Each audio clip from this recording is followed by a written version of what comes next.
Hello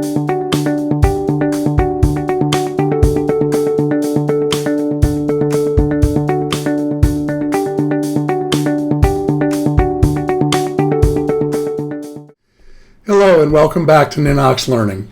My name is Andy. I'm a Ninox programmer and trainer. And in this class, we're going to continue our journey into the world of Ninox programming and formulas and code.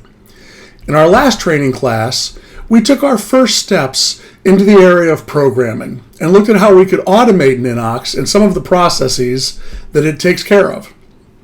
In this class, we're going to move further into programming and coding and take a look at three critical constructs, three pieces of the coding language that are absolutely critical to just about every program we're ever going to write.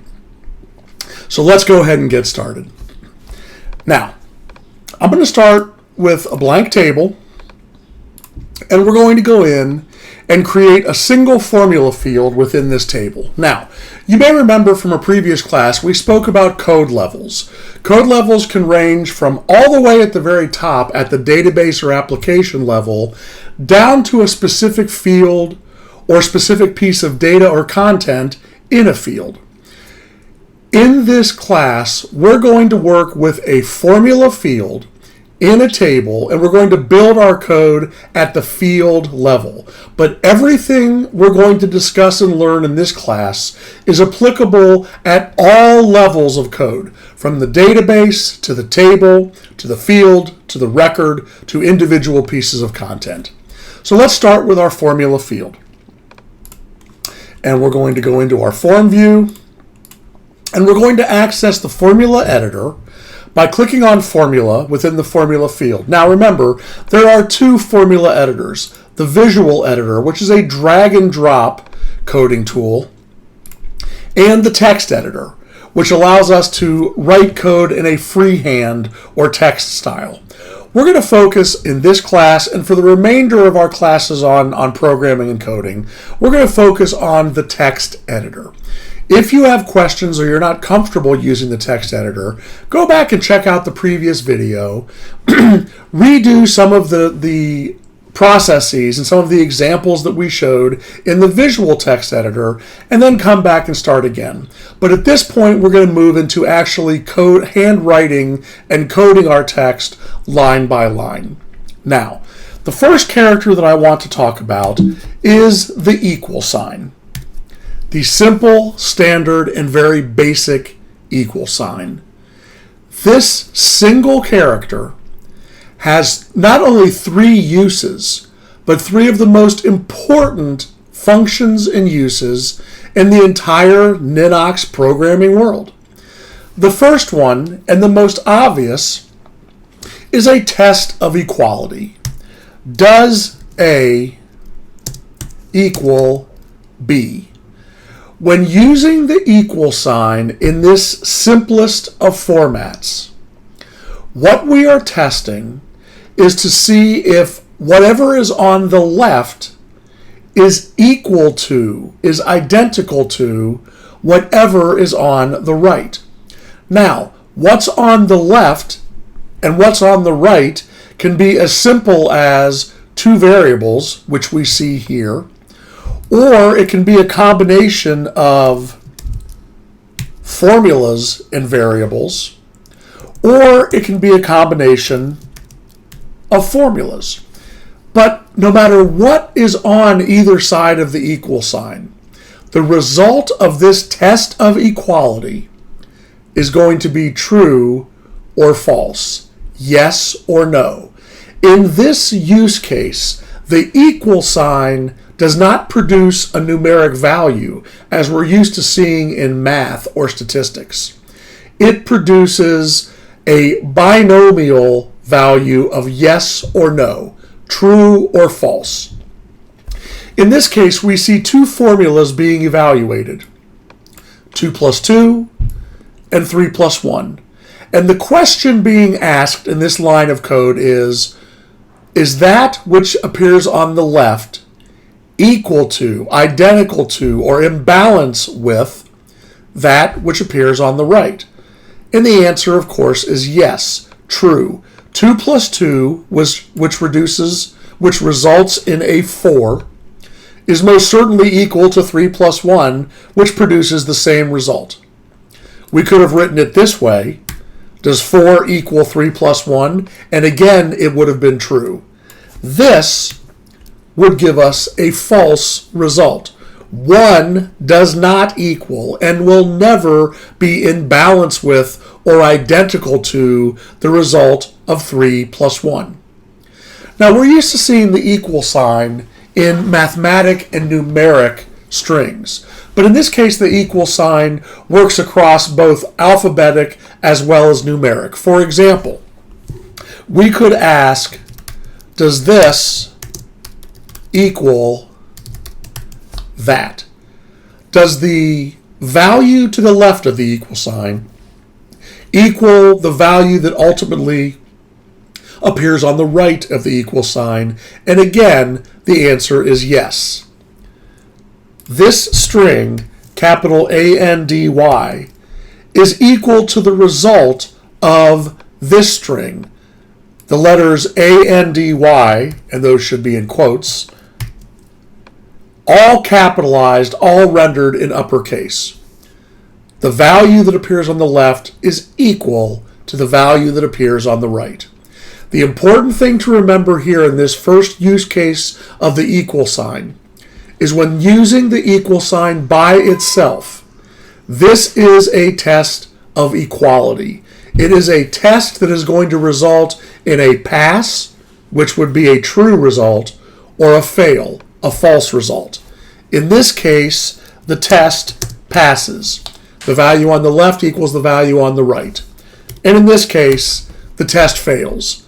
The value on the left does not equal the value on the right, and therefore the result is false. The next application of the equal sign that I want to talk about is the exact opposite of the one we just looked at. A moment ago, we looked at a test of equality. Now we're going to look at the test of inequality. By inserting this exclamation point immediately to the left of the equal sign, we have written the statement, the test, does 1 not equal 5? Is the value to the left not equal to, not in balance or identical to, the value on the right? Like the test of equality, the equal sign by itself, the result is always going to be a true or false, a yes or no. But this time we're testing for the opposite. A moment ago, this test would have given us a false. No, it is incorrect to state that 1 equals 5. The insertion of the exclamation point reverses everything. This test will pass. It is true, it is correct to say that 1 does not equal 5. Very often, we will test to see if something is not true, to see if a state, a current state, does not exist, or a value is not what we are finding in a particular field. Whether we test for equality or test for inequality, the result is always going to be the same. A true or a yes when the test passes, and a false or a no when the test fails. But there will be many instances in writing code, and we're going to see some examples of this in this training series, where the test for inequality makes more sense than the test for equality. And to test for inequality, the test to determine whether two values are not equal to each other, not identical or balanced, is simply indicated with the exclamation point added immediately to the left of the equal sign. So we have tested for equality, and that looked like this. And we have tested for inequality with two symbols, the exclamation equal, to see if two things don't balance. The third application of the equal sign is as critical and as important as the previous two, but it's the one that is the most common in Ninox programming, and that is the use of assignment. In these past two uses of the equal sign, we've tested to see if two things do equal each other or do not equal each other. That is a test where we don't know what the result is going to be. This third application of the equal sign, which looks like this, and is referred to as stack equals or colon equals, is not a test to determine if one thing does or does not equal another. It is a statement of assignment. In this instance, we are stating absolutely and definitively that x will equal 5. We can use the stacked equal to insert a value. We might want to state that x equals contains the text string RED in all caps, where the equal sign and exclamation equal sign we're testing to see if something was or was not true.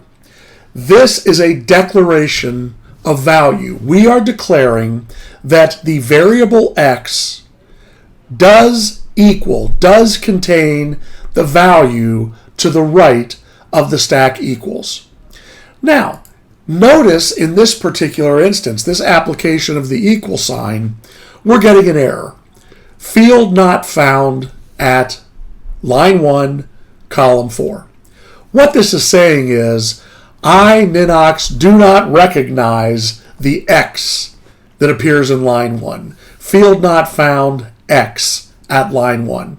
And the reason is because this lowercase x is not enclosed in single quotes, meaning it's not a table and it's not the name of a field within a table. At the same time, it's not enclosed in double quotation marks, meaning it's not a text string. We know it's a variable, but Ninox does not know it's a variable. All Ninox knows is it's not a field reference, it's not a table reference, and it's not a text string. This leads us to the second crucial piece, the second of the top 3 pieces of Ninox programming that we want to learn and understand. And that is the let statement.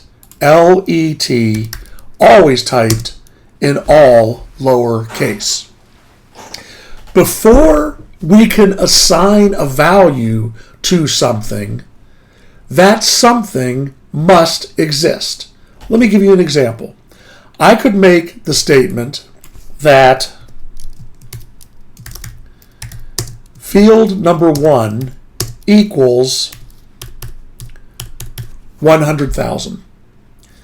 The syntax is correct. It is a field. It's a field name with a space in it, so we have correctly enclosed it in single quotes. We've used the stack equals indicator to assign value, to declare value, and 100,000, with or without the comma, is most certainly a valid numeric indicator. The problem is this. We have never declared field 1 as a valid field. This entity, field 1, in the current table does not exist. Let's get rid of this code. Let's go back into our table editor and create a number field called field 1. I now can go back into this formula, put in the exact same line of code, no error, it works perfectly well. It works because this reference to the object, the element in the table called field space 1, is a reference to something that Ninox knows exists. We created it first, and now we're assigning a value or inserting a value into it. When working with variables, it's not simply enough to assign a value to the variable. This statement reads, X contains the number 100,000. Before we can assign value to something, we must ensure that that something exists. Now, a moment ago, you saw me bring a field into existence simply by naming it as an object, as an element in the data model of this current table. The way we bring a variable into existence is with the statement let, always typed in lowercase, immediately to the left of the variable itself. In this case, we are saying let the variable x both exist as a variable and begin its life by being equal to the number 100,000. If I want to change this value later in the code, I can do so by simply, and we don't use the comma separator, by simply assigning or declaring that x now has a new value. In line 1, it was given the value 100,000. In line 2, it was given the value 200,000. We do not need to use the let statement in line 2 because the variable already exists. The first time, and only the first time, that you refer to a variable, you must declare its value before you can refer to it, act on it, act with it, or assign value to it. Now, this statement in line 1 is what we call a compound statement because it is doing two things, multiple things, more than one thing at the same time. It is both declaring that x is a valid variable and then in the same line declaring that that now valid variable x will contain the number 100,000. This is not a compound statement because it's only doing one thing. It is declaring that the previously defined variable x will no longer equal 100,000. It will now contain the value 200,000. Let's review our application of the other two uses of the equal sign before we move on. Just real quickly, this statement, remember our test for equality. Does the value on the left equal the value on the right? This test would pass. The result is true. X, which has been declared to equal 200,000, that which appears on the left, is equivalent to, in balance with, and identical to the value that appears on the right. Similarly, this test, as it currently sits, would fail.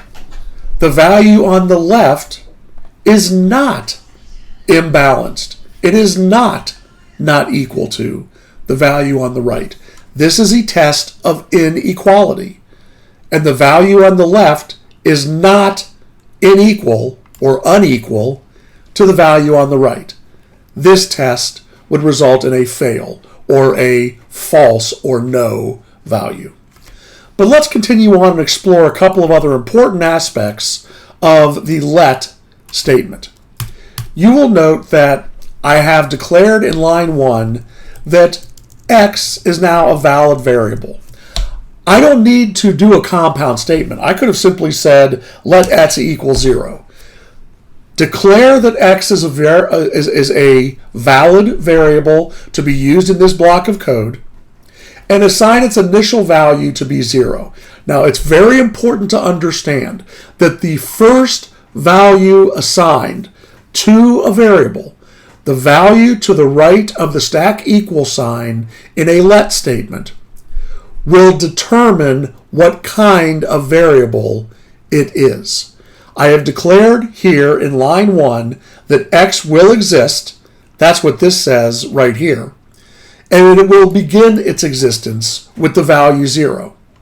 If I subsequently attempt to insert text into this variable x, I get the return type mismatch error. What this says is the value you are trying to assign for a variable is mismatched to the type of content you told me was going to be in this variable. You told me in line 1 that x was going to contain numbers. And in line 2, you are declaring it to contain a text string.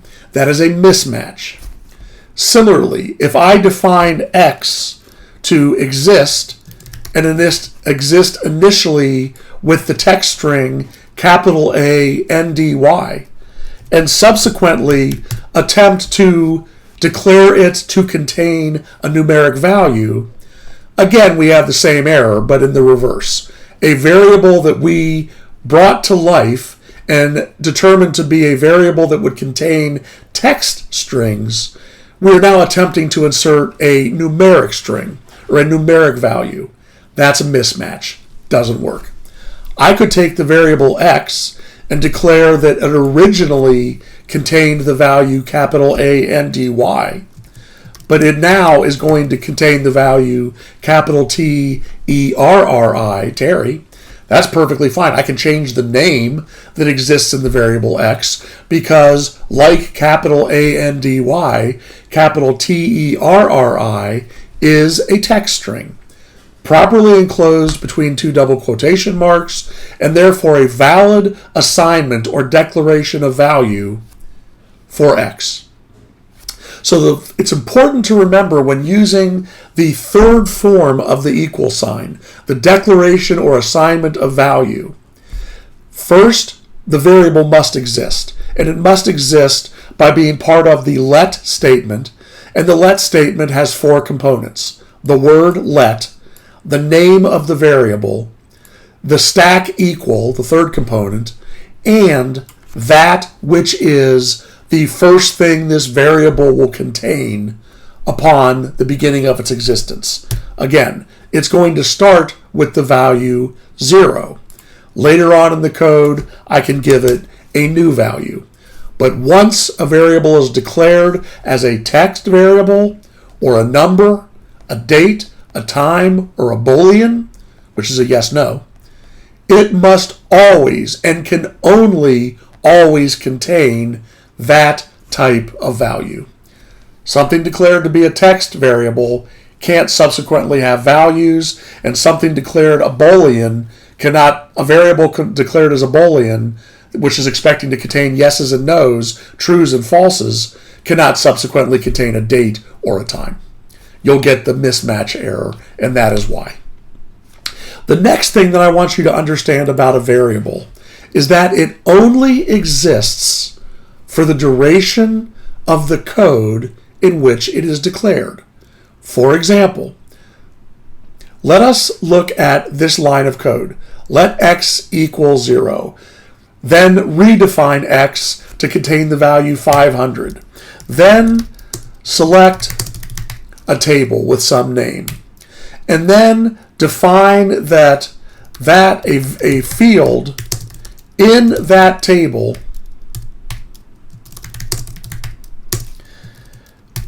is going to contain the value, let's say 100.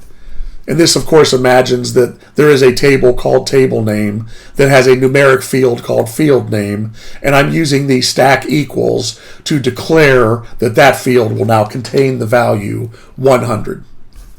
I can go in, and let's actually set up the example so we can do this without the errors that we've been getting. I'm going to create a field, a table with a structure of a formula field, a numeric field called field 1, and a text field called text field 2.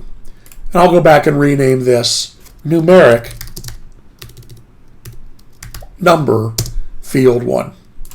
And go ahead and set up these three fields in your table if you're following along. A formula field, a numeric field that is named number field 1, a text field that is named text field 2, and then finally, let's choose a Boolean, a yes/no field, which we're going to call Boolean field 3.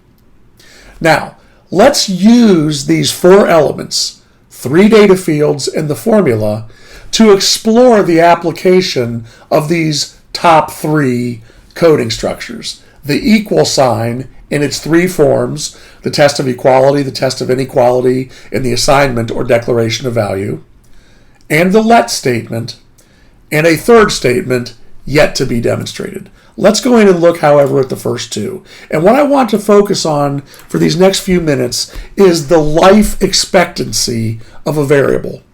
The life expectancy, or the lifetime of a variable, begins, as we know, with the let statement. Let the variable x exist, and let its existence begin by having it contain the value 0. Let us then declare that Boolean field 3 will contain the value no, or false, or negative, if you will. I'm then going to write a simple if statement. And again, we looked at if statements in the previous video, the previous training class, when we began our exploration of the Ninox coding platform. If Boolean field 3, then x equals 6. And if Boolean is false, then x will continue to equal 0. Now, what Ninox is telling me is I need to have my semicolons at the end of the proper lines. And again, this is important to remember. When you see this error, end expected, what it is saying is you have not ended or correctly ended a line of text in your code block. In the same vein that we end sentences in the English language with a single dot, a period, we end statements or lines of code with the semicolon. So we now have a code block with no errors. Line 1 defines the existence of a variable and demonstrates that its existence will begin with the value 0. And because it is beginning with 0, we now know that x is going to be a numeric variable. We then define the value of the field named Boolean field 3, which is a yes-no field, to contain the value no. And there's now a test. If Boolean field 3, then. Now, the test is, if this is a true statement, then do this. Reassign the value of x to be 6.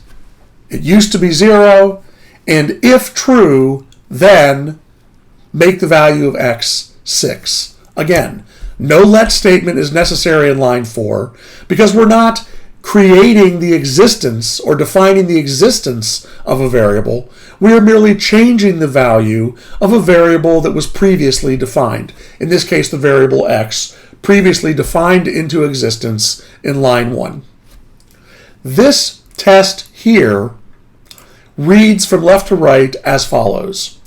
If no, then. For the statements within an if-then statement to be executed, the if-then statement itself must result in a true statement. This would be a true statement. If 1 equals 1, if this is true or yes, then do this. Assign the numeric value 6 to the variable x. This would result in x continuing to equal 0. It was defined here and assigned the value 0. This is going to give us a no or a false. And when the if is no, then never happens.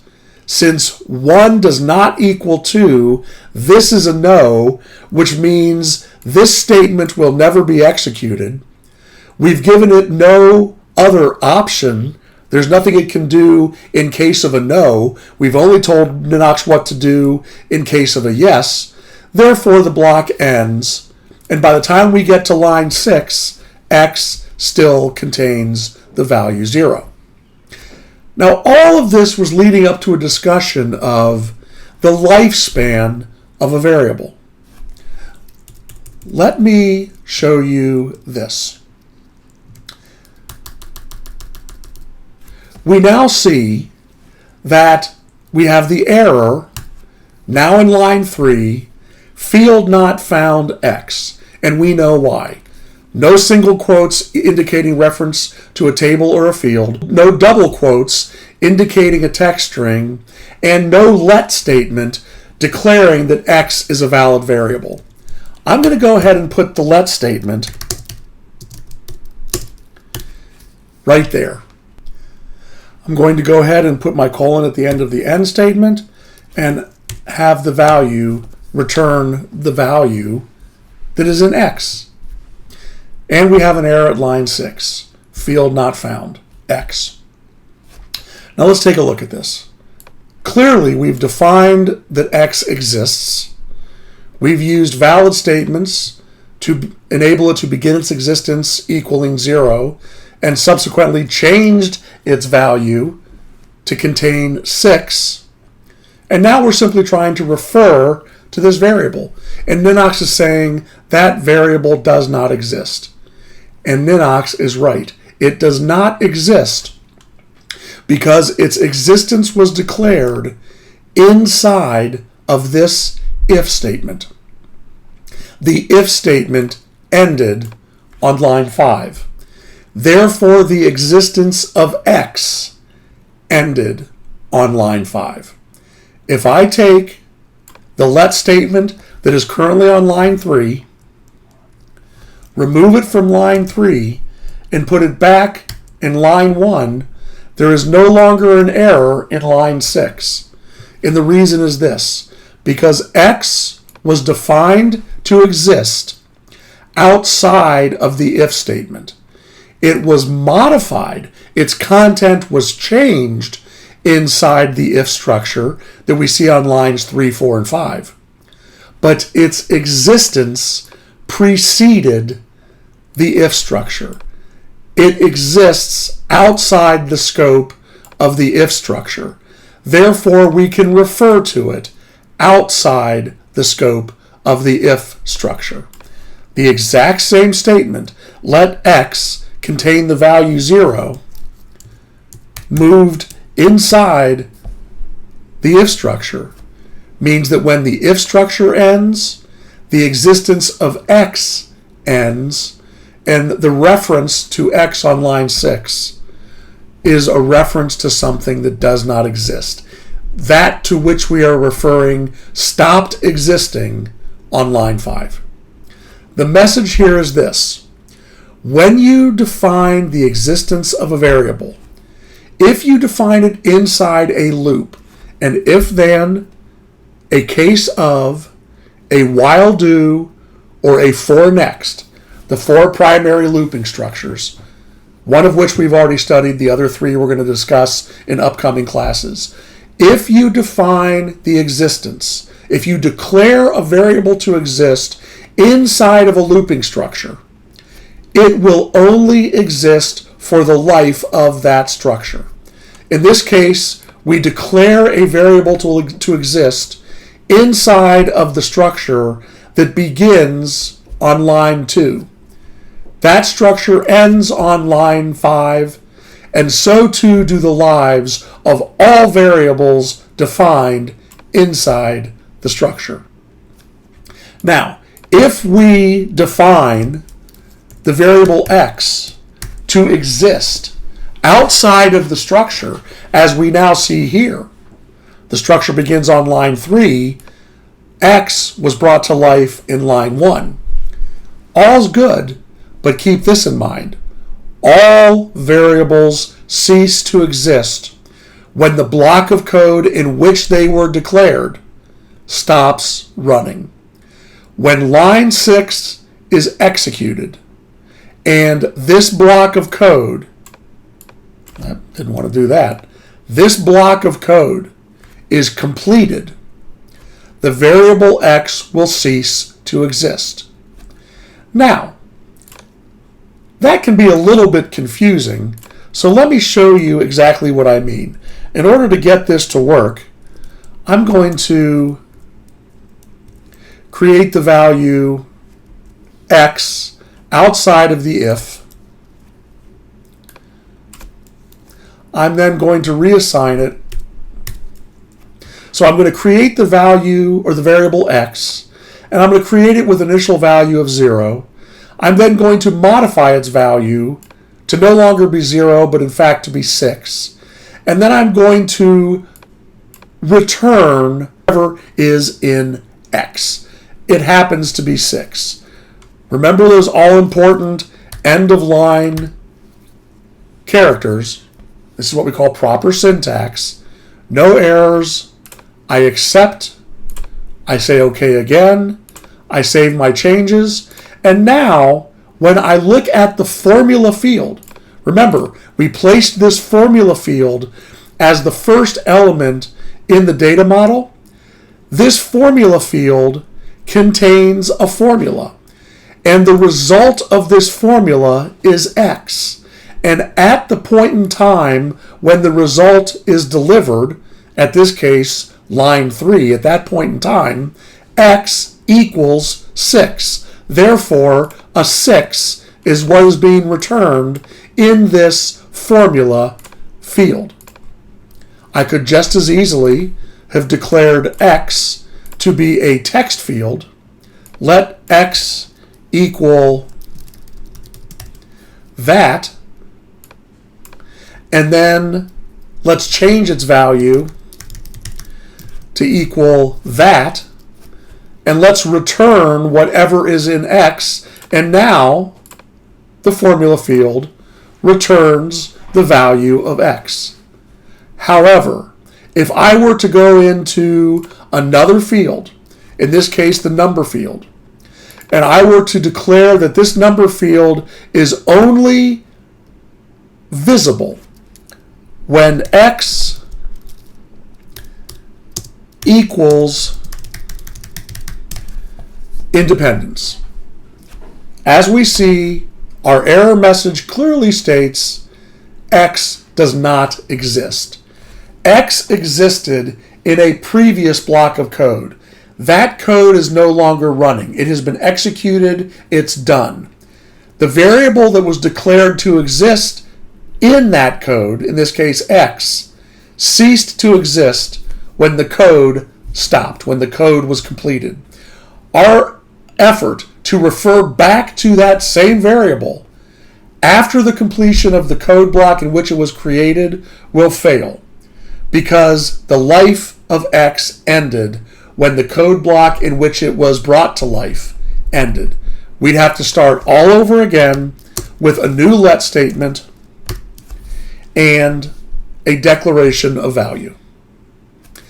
So to review, and I'm going to cancel because that's not going to be accepted anyway, to review these first two of our top 3 items, remember that the equal sign is a test of equality. This test will pass, resulting in the value yes. This test will fail, returning the value no. This test, same operands, 1 on the left, 2 on the right. This test of inequality will pass and result in a yes, because it is true. Yes, 1 does not equal 2. And finally, we have the declaration or the assignment of value. This variable, I declare, contains the value 500. But before it can contain a value, it must exist in the first place. This is a declaration that x exists. It begins life as 0. It ends its life at 500. And the 500 is what is returned as a result of the formula. Oh, wait a minute. Where's my 500? Remember, folks, All we did was say that X contains 500. If we want to return the value, then the result of the formula must be the variable itself. Now it will return whatever X was at the end of the execution of the code block, and that was the value 500. Okay, we've covered two of the top three. The third statement that I want to talk about, the select statement, allows us to go out and extract content out of fields in other tables besides the one in which we're writing the code. Now, to demonstrate this, we're going to need to do a little bit of work on our database. Let's go ahead and close sample table 1. Let's create a new table, which I will call sample table 2. Sample table 2 will have a single text field and, of course, a formula field where we're going to be practicing our code writing. Let's go ahead and save these changes. Select table 2 as our active table and go into form view, again, still in administrative mode with our toolbox appearing in the left. Now, what I want to do is I want to refer to a value in sample table 1. However, as you can see by the data model for this database, sample table 1 and sample table 2 have no relationship. There is no link between the two parents or the two stacks. One is not a parent or child of the other. So theoretically, there is no relationship directly between these tables, except there is. These two tables all exist in the same database, the database called Ninox Learning 400.02. Because these two tables exist in the same database, they do have a relationship, albeit a distant one, but a relationship nonetheless. The select statement, S-E-L-E-C-T, always in lowercase. The select statement allows us to write code in one table and refer to values in the other. Let's go ahead and see this in action. I'm going to go into sample table 1 and confirm that it has one record, ID 1, 4 fields, one field, the formula field containing the value 500. Now, I'm going to refer to that and in fact use that value in table 2, a table with which there's no direct relationship, but a table that we can extract value using the select statement. We will go into the formula field where we're going to be doing our text writing. And we're going to use the select statement. Again, always in lowercase, S-E-L-E-C-T, and the name of the table we want to select. Note here in the top left-hand corner, Ninox is saying, okay, you want to select something, tell me what it is. And what it is sample table 1. Remember from our previous classes, any reference to an object, whether it is a table or a field, in Ninox, when the object has more than one word, or to say spaces in its name, though the name, the reference to that object, must be closed in single quotes. Just to look at this very quickly, if I were to have named this table, sample table 1, as a contiguous string, an alphanumeric text string with no spaces, I then could have rewritten this formula. Well, look at that. Ninox rewrote it for me. Not only did it rewrite the formula to refer to the new correct name of the table, but it removed the now unneeded single quotes. And Ninox will go in the other direction also. If the table currently called sample table 1 without spaces is renamed back to its original name, sample table 1, with a space between each segment, Ninox will not only rewrite the formula, but it will put it back inside the single quotes. As I've said in every one of these classes, as long as you know what you want to do, Ninox knows how to do it. Ninox guides you along. It almost won't let you make a mistake. It's one of the many things that makes Ninox so easy to learn and so easy to use. Let's continue. We have selected the table. Now, I want to go a little bit further and actually select a field within that table. This is called a path. A path always begins with the table, and the elements of a path are separated with a period. Now, I specifically want to refer to the field called formula in this table. The field called formula in the table called sample table 1. And if you're thinking to yourself, well, you don't need those single quotation marks, you're absolutely right. The field named formula has no spaces in its name, therefore I can do without the single quotation. Select the field called formula in the table called sample table number 1. And we've done that, and there we go. This formula, this block of code, and keep in mind, folks, a block of code can be as short as one single line. This single block of code has returned the value that is equal to, that is in that to which we are referring. We are referring to the field formula inside the table, sample table 1. That is what we have selected. That is equal to, that to which we are referring, that which we are selecting currently equals or contains 500.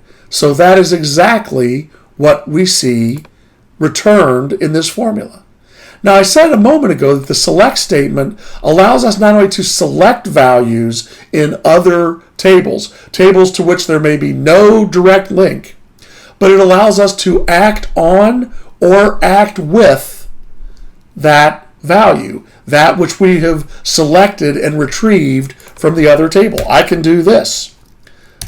Create a variable called y, and let y equal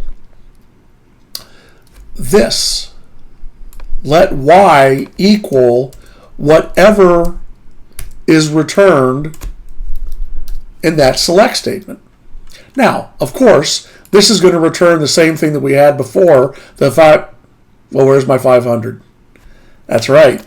In this case, we have not simply said select the value and present it. We have said select the value and insert it into the variable y. If we want to then present the value of y, we need to end with the statement y. There's my 500. So now that I have retrieved the value in this field, this formula field in this table, I can use it to control the behaviors of code in this seemingly unrelated table, sample table number 2. I can write statements like this. If y is greater than 500, then return value yes, or else, if it doesn't return, if it's not greater than 500, return the value no. So now I can run a test to determine in this table what's happening in another table. It's telling me no, that y is not greater than 500. And this points out something very important. Remember in the very first video, the previous video when we started our discussion around coding, I mentioned that when programming computers, it is an exact, precise, and very literal process. 500 is 500. 500 is not greater than 500. We have indicated that y contains this value. That is 500. Therefore, this statement is no, it's a false. Y is not greater than 500. It is in fact equal to 500. I could easily modify this test to look like that. If Y is greater than or equal to 500, then return a yes. And a yes is exactly what is going to be returned. If I were to go to table 1 and modify the contents of this field by modifying the formula that delivered that contents, this other table would report back no. This value is no longer greater than or equal to 500. This ability to act in one table based on the conditions in another table is an enormously powerful capability. And that capability for us to effectively see what's happening in a different table, even when that table is not a related table, depends on the correct usage of this select statement. Let me show you a couple other things we can do before we adjourn for the day. I again am going to use my select statement, but I'm only going to select the table without reference to a specific field, and I'm not going to assign the results of that selection to any variable quite yet. I am, however, going to go over into table 1, go into list view as opposed to form view, and add 19 more records. So now I have 20 records, and I'll delete that last one. That's one more than I wanted. 20 records, all identical, all with 4 fields, 3 of which are blank, 1 formula field containing a formula that is returning the value 200. I am going to now go back to table 2 and look at what has been returned. Look at what has been returned. This is all of the values in all of the fields of all of the records in this table. This select statement by itself is returning what we call an array. And we're going to talk about arrays, that's A-R-R-A-Y-S, in our next training video. But for now, this array, this which is being returned through this selection, doesn't really make a lot of sense. But there is value to be extracted. For example, I may want to know how many records are in that other table. And there are 20. Now I have this field formatted with decimal points. When you're counting records, you don't really need that because you can't have a partial record. So there we go. And if I add another, let's go back into list mode. If I add another 5 records and go back, now it equals 25. I can go in fact, and select all of the records and specifically select all of the values in the formula field. And you're right, I don't need the single quotation marks. But instead of counting, I can sum them up or add them together. I have 25 records with a field containing 200. I've got 25 200s, and 25 200s sums up to 5,000. What we are seeing here is our ability to not only select pieces of content in other tables or in specific fields within other tables, but we can add up the values in those fields, or we can take the average.